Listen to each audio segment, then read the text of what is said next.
Hi friends, welcome to TNPSC online channel. நம்ம இன்றைக்கி என்ன பார்க்க போகிறோன்னா சிம்பிள் இன்ட்ரெஸ்ட், தனி வட்டி. ஃபஸ்ட்டு ஃபார்முலா பார்த்துட்டு அதுக்கப்புறம் சம் பார்க்கலாம். தனி வட்டிக்கான ஃபார்முலா I = PNR/100. P அசல், N ஆண்டுகள், நாட்கள், மாதங்கள் எதில் வேணாலும் வரும். கொஷினை பேஸ் பண்ணி நம்ம அதை எடுத்துக்கணும். R ரேட் ஆஃப் இன்ட்ரெஸ்ட், வட்டி விகிதம். மொத்த கூடுதல் தொகை என்ன அப்படின்னா அசலையும் வட்டியும் நம்ம கூட்டினா மொத்த கூடுதல் தொகை வரும். தனி வட்டியில் ஃபஸ்ட்டு சம் ரூபாய் 35,000க்கு ஆண்டு வட்டி விகிதம் 9% 2 ஆண்டுகளுக்கு தனி வட்டியை காணுங்க அப்படின்னு சொல்லி கேட்டிருக்காங்க. ஃபஸ்ட்டு இந்த சம்மில் என்ன இருக்குது அப்படின்னு சொல்லி எழுதிக்கலாம். அசல் 35,000, N 2 ஆண்டுகள், வட்டி விகிதம் அப்படின்னா 9%. தனி வட்டிக்கான formula I = PNR/100. 35,000 × 2 × 9 / 100. First simplify பண்ணிக்க தான் பார்க்கணும். 100ல் இருக்க 2 பூஜ்ஜியமும் 35,000ல் இருக்க 2 பூஜ்ஜியமும் கேன்சல் பண்ணிக்கிட்டால் 350 × 2 × 9 வரும். 35 2ஆல் பெருக்குனா 700 × 9, 7 9 63, அப்புறம் அந்த 2 0 எடுத்து போட்டுக்கலாம். ஸோ தனி வட்டி = 6,300. தனி வட்டியில் ரெண்டாவது சம் பார்க்கலாம். அரவிந்த் என்பவர் 8,000ஐ ஆகாஷ் என்பவரிடமிருந்து ஆண்டுக்கு 7% தனி வட்டி வீதம் கடனாக பெற்றார். 2 ஆண்டுகளின் முடிவில் அரவிந்த் செலுத்த வேண்டிய தனி வட்டியையும் மொத்த தொகையும் காண்க அப்படின்னு சொல்லி கேட்டிருக்காங்க. இந்த சம்மில் நம்ம தனி வட்டியும் கண்டுபிடிக்கணும், மொத்த கூடுதல் தொகையும் நம்ம கண்டுபிடிக்கணும். ஃபஸ்ட்டு என்ன கொடுத்துருக்காங்க அப்படின்னா அசல் 8,000, 2 ஆண்டுகள் N கொடுத்துட்டாங்க, 6 வட்டி விகிதம் 7% நமக்கு கொடுத்துட்டாங்க. ஃபஸ்ட்டு I கண்டுபிடிக்கணும். I கண்டுபிடிச்சா தான் நம்மளால் மொத்த கூடுதல் தொகையும் கண்டுபிடிக்க முடியும். தனி வட்டிக்கான formula PNR/100. 8,000 × N 2, R 7% / 100. First 2 பூஜ்ஜியத்தை கேன்சல் பண்ணிக்கலாம். கேன்சல் பண்ணிக்கிட்டால் எவ்வளோ இருக்கும்? 80 × 2 × 7, 8 2 16, 160 × 7. திரும்பி 160 × 7 பெருக்கணும்னா 7 × 0 0, 6 7 42க்கு 2, மீதி 4, 1 7 7, 7 கூட 4 கூட்டினா 11. ஸோ தனி வட்டி 1,120. இப்போ நம்ம என்ன கண்டுபிடிச்சிட்டோம்? தனி வட்டியை கண்டுபிடிச்சிட்டோம். மொத்த கூடுதல் தொகைக்கான ஃபார்முலா அசலையும் வட்டியும் கூட்டி சொல்லணும். அசல் இங்கே 8,000 ப்ளஸ் நமக்கு தனி வட்டி 1,120. ரெண்டுத்தையும் கூட்டினா 9,120. தனி வட்டியில் இப்போ நம்ம மூணாவது சம் பார்க்க போகிறோம்.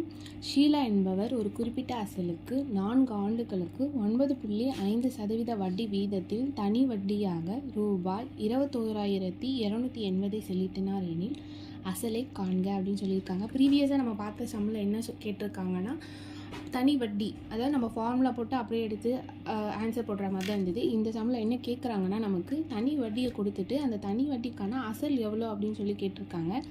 ஸோ சேம் ஒரே ஃபார்முலா தான். I = PNR/100.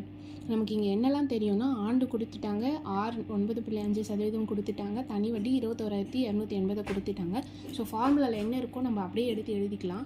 எழுதிட்டு எது தெரியாதோ அதை லெஃப்ட் சைடில் வச்சுக்கலாம். அண்ட் அது அப்படியே ஆப்போசிட்டாக நமக்கு வந்துடும். P = I × 100 / R × N. இங்கே ஐன்றது 21,280 × 100 / 4 × 9.5. 9.5 ஆண்டுகள் அப்படின்னு சொல்லிட்டு பாயிண்டில் கொடுத்துருக்காங்க. ஸோ அதை நம்ம ஹோல் நம்பரை மாற்றிக்கிறதுக்காக மேலும் கீழே என்ன பண்ண போகிறோம்னா 10ஆல் பெருக்க போகிறோம். பெருக்கணும்னா 21,280 × 100 × 10 / 4 × 95 அப்படின்னு வரும். இந்த 21,280 நம்ம 4ஆல் வகுக்கலாம். ஏன்னா லாஸ்ட்டில் பார்த்திங்கன்னா 8ல் முடியுது. ஸோ இது 4ஆம் வாய்ப்பாடில் நமக்கு வரும். அப்படி கேன்சல் பண்ணோன்னா 5,320 × 100 × 10 1000 / 95. இங்கே பார்த்திங்கன்னா லாஸ்ட்டு 5,320 20ன்னு இருக்குது, கீழே 95ன்னு இருக்குது. ஸோ இது கண்டிப்பாக நமக்கு 5ஆம் வாய்ப்பாடில் கேன்சல் பண்ணலாம். அட் த சேம் அதுக்கு முன்னாடி என்ன பண்ணோன்னா 95லையும் நமக்கு வந்துடும். ஸோ 95 5,320 கேன்சல் பண்ணால் 56 × 1000. அசல் எவ்வளோ அப்படின்னு பார்த்தீங்கன்னா 56,000. தனி வட்டியில் இப்போ 4வது சம் பார்க்கலாம். பாட்ஷா என்பவர் ஒரு வங்கியில் இருந்து ஒரு குறிப்பிட்ட தனி வட்டி வீதத்தில் ரூபாய் 8500 கடனாக பெற்றார். 3 ஆண்டுகள் கழித்து 11,050 செலுத்தி கடனை அடைத்தார் எனில் வட்டி வீதம் என்ன அப்படின்னு கேட்டிருக்காங்க. போன சம்மில் நமக்கு அசல் என்னன்னு கேட்டாங்க, இந்த சம்மில் வட்டி விகிதம் என்னன்னு கேட்டிருக்காங்க. ஸோ நமக்கு எல்லாத்துக்குமே ஒரே ஃபார்முலா தான், I = PNR/100. ஃபஸ்ட்டு அதில் என்னென்னலாம் இருக்குது அப்படின்னு எழுதிக்கலாம். அசல் கொடுத்துட்டாங்க 8500, அவர் கட்டின மொத்த தொகை 11,050 கொடுத்துட்டாங்க. எத்தனை ஆண்டு கொடுத்துருக்காங்கன்னா 3 ஆண்டுகள், அது என்னன்னு எடுத்துக்க போகிறோம். 6 நமக்கு தெரியாது. ஓகேங்களா? இப்போது ஃபார்முலா வந்து I = PNR/100. அதில் நமக்கு என்ன தெரியாது? I தனி வட்டி எவ்வளோன்னே நமக்கு தெரியாது.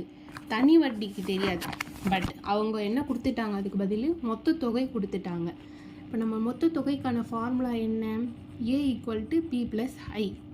இங்கே A எவ்வளோ? 11,050. P எவ்வளோ? 8,500 ப்ளஸ் I. இப்போ என்ன பண்ணால் நமக்கு I தானே தெரியாது.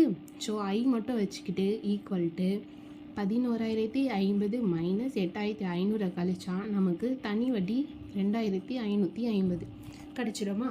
இப்போ நமக்கு I = PNR/100 ஃபார்முலாவில் எல்லாமே வந்துடுச்சா? என்ன இல்லை? R மட்டும் இல்லை. இப்போ என்ன பண்ணலாம்? R = I × 100 / P × N. ஓகேங்களா? ஃபஸ்ட்டு I எவ்வளோ? 2,550 × 100 / அசல் எவ்வளோ? 8,500 × எத்தனை ஆண்டு? 3 ஆண்டு. ஃபஸ்ட்டு என்ன பண்ணலாம்? சிம்பிளிஃபை பண்ணிக்கலாமா? 8,500 இருக்க 2 பூஜ்ஜியமும் 100 இருக்க 2 பூஜ்ஜியமும் அடிச்சிக்கலாம். அடிச்சுக்கிட்டே இப்போ என்ன வரும்? 2,550 / 85 × 3 வருமா? 2,550 3ஆல் வகுத்துக்கலாம். 3ஆல் வகுத்தா எவ்வளோ வரும்? 850 / 85. இதை கேன்சல் பண்ணால் என்ன வரும்? வகுத்தா 10. ஸோ அவர் எவ்வளோ வட்டி விகிதத்தில் பெற்றிருக்காரு? 10% வட்டி விகிதத்தில் அவர் பெற்றிருக்காரு இந்த கடனை.